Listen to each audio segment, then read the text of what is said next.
When I first started working on my first cabin, I didn't know what I was doing. I made forks when I was a kid. This is not easy work, and I have aches and pains and all kinds of stuff doing this stuff, and there's days that I can't even do it. But you know, I think you should definitely follow your dreams. I mean, that's what we do here in America. So.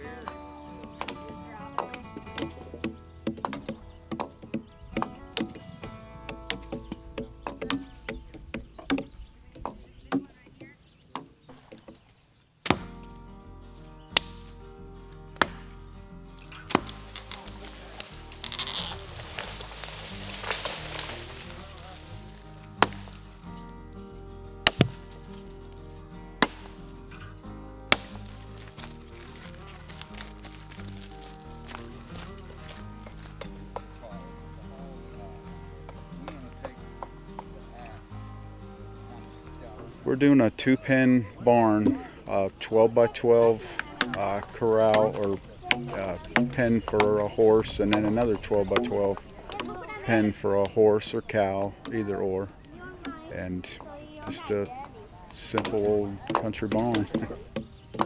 We're using all poplar logs, and we do have some pine that we'll use for some sheathing, but it'll be covered.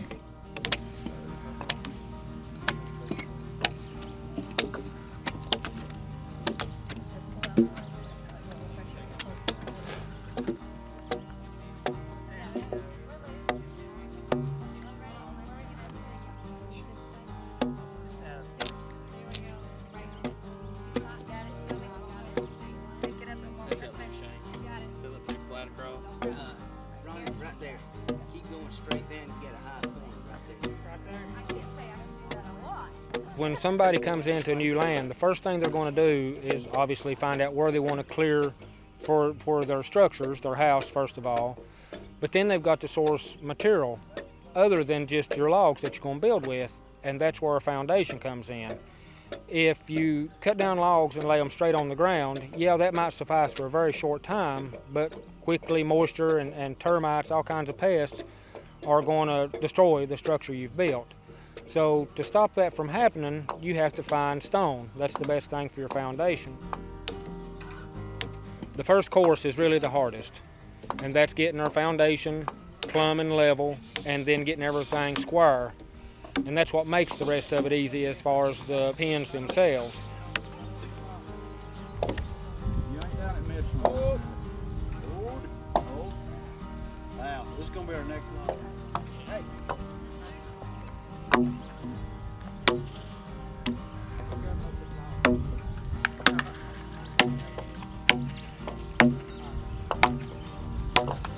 Take off that side.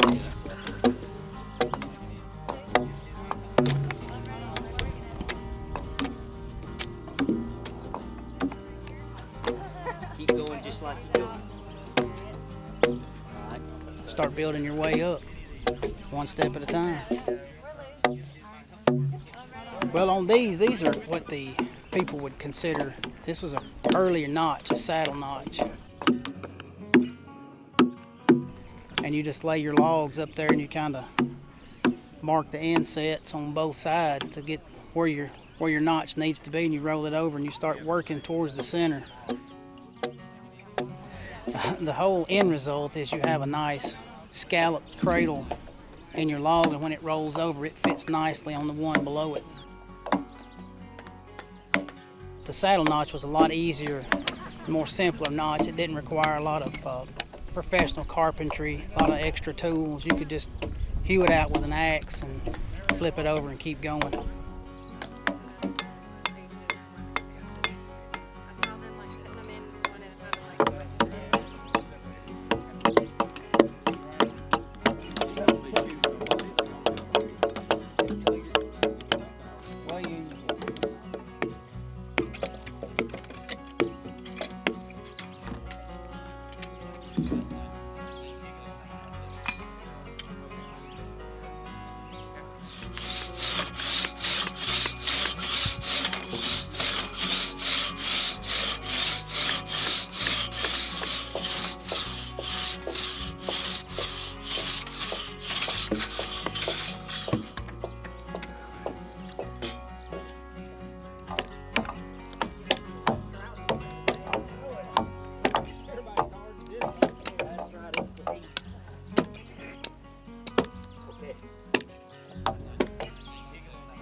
Rock, paper, scissors, shoot.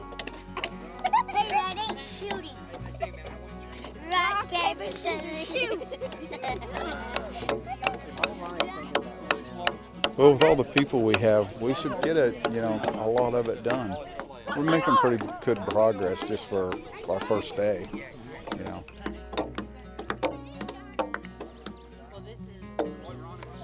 This is one of the things I learned on the chicken. Do one end, do the other end, because if not, you end up with this. Notches on it.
I'm here with 2 of my 3 children, and I'm here because I love history, and I really love learning the skills and learning how people lived and just kind of making things simpler. I'm learning really great stuff. I've used tools today that I've never used before, and trying to do something that I can come back for years and say, you know, Mom helped with that.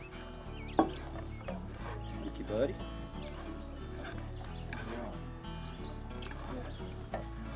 Thank you, Lane.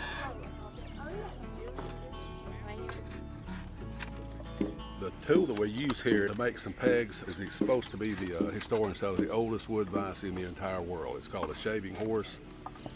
It's strictly made to hold wood. You can put that with your lever on there and you simply cannot pull that out. It's one of the most effective wood vices that's ever been devised. I'll take it down to about this kind of a square. Then I'll take my spoke shave and shave the edges off and make it look like that. And I say that's about 2 pegs, so when I finish, I will cut that in 2. We're trying to secure, you don't put pegs on every layer of logs, but towards the top, and of course with the roof, they want to have some peg holes and then pegs.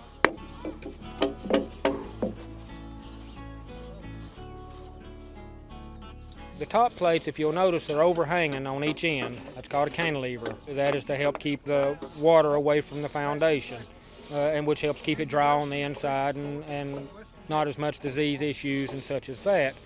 Unfortunately, the part they're working on right now, making the plates for the top, which is what the rafters will set on, it's hard to find a piece that's long enough, so we have to put several pieces together to make up that length.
We're doing this by use of a lap joint, which simply means they lap on top of each other. We'll cut out X amount of material from one and cut out that same amount of material out of the other, and we'll just simply peg it together.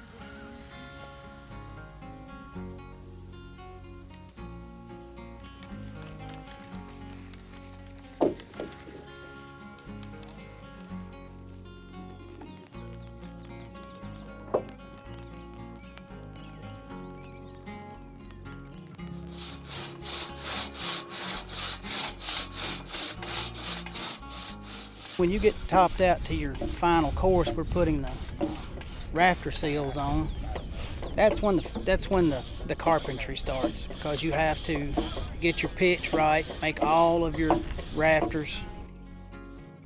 You got to notch them and peg them and drill them. You know, the whole, it's a lot more complicated. The work really slows at this point.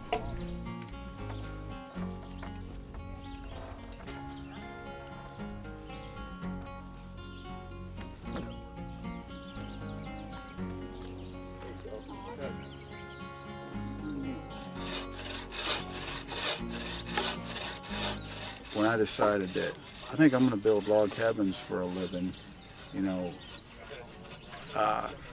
everybody's like, well, you can't do that. You know, nobody does that anymore. And it's like, well, I'm going to try it, you know. Getting to use the same tools that they used with the same limitations. The era that we are reconstructing is the very foundation of what our nation is built on. And you are starting from absolutely nothing. And the tools that they brought with them or could acquire are all that they had. And they had very simple things.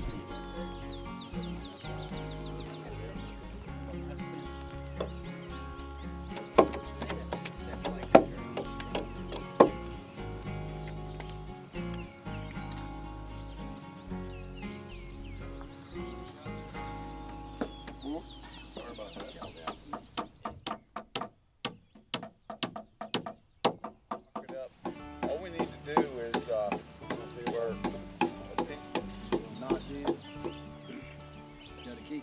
Got it. Hey, Is that good? Or this way? pick up the next one. Yeah.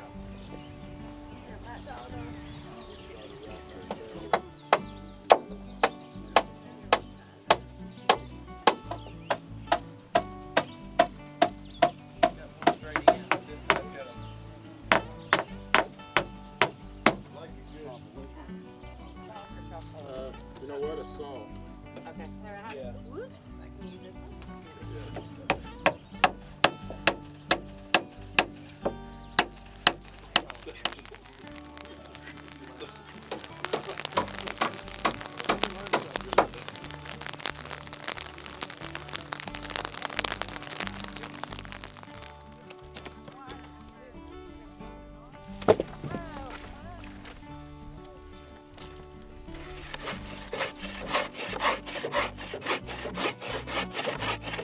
We're taking the bark that we peeled off of the trees, and that's what's going to be our temporary roof.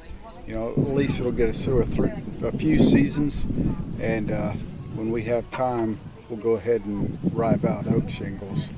But to generally get us under cover for the time being, that's what we use.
center there, and you bring that big one in behind it.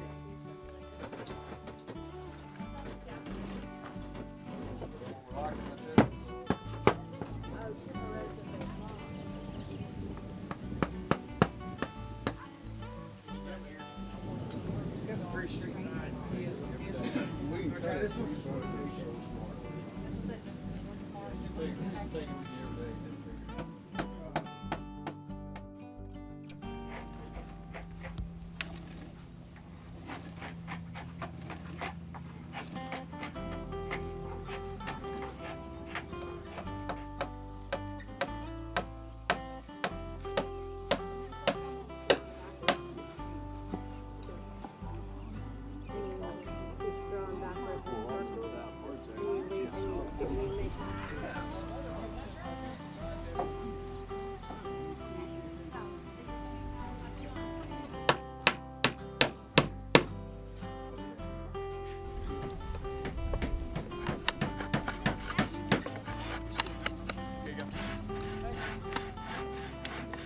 You want to go up underneath? Yeah. Just butt up to it.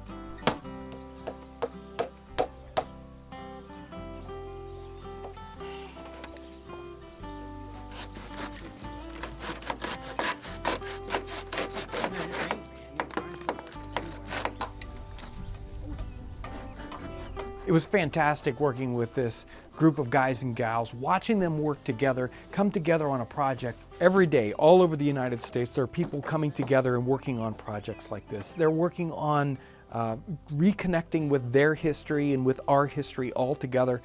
These projects are important, every single one of them. Watching these people come together on this particular one and getting it finished, leaving a product that people are going to interact with for years in the future, it was a great experience. You know, I would encourage you to think back and look at history and look at a simpler time and just slow down in your life, connect with our history, connect with the times past, and try to disconnect with all of the hustle and bustle. I will guarantee you that your mind will be a little clearer when you leave after being in a simpler time like this. This is a view that's very comparable to what somebody could have been looking at. And I was thinking about all the work that it took to do this, and we could have had much more modern means and methods to do it. But what gratification hard work brings when you get something as finished as this, to sit back and just look and reflect on, look at how it worked out and the grand scheme of things is really gratifying.